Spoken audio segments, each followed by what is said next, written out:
Hello mga kasaging, mag-abuno ta karon. Tanawan ning 4 months old na to nga saging. Ang gamito na to nga abuno karon complete putas o organic matter ato isagol nya para ma-absorb dayon sa tanom ang putas kay daghan ato putas karon. Labi na ni atong saging nga 4 months old na ginahanglan na gyud siya putas. Kabalo man siguro ta sa mga nagingay nga ang saging pinaka kusog yun ni mukaon og putas tungod sa iyang bunga nga kini magong 4 months preparation na ni sa iyang lawas karon kay 2 months na lang gikan karon mumunga na ni unang dapat na ana siya reserve daan nga putas sa iyang lawas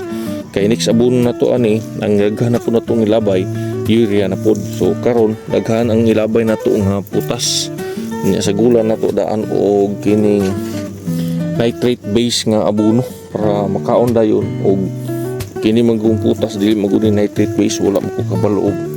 nitrate base aning putas gawas aning sayara nga hydran og kining ilang unique 16 pero diri sa kining putas lang na to alone nga 6000 0060 wala tay nakita ani mo na nga to ang sagulan gid siya og nitrate base nga abono para makaon dayon. Katong program nga akong gipakita sa inyo ha,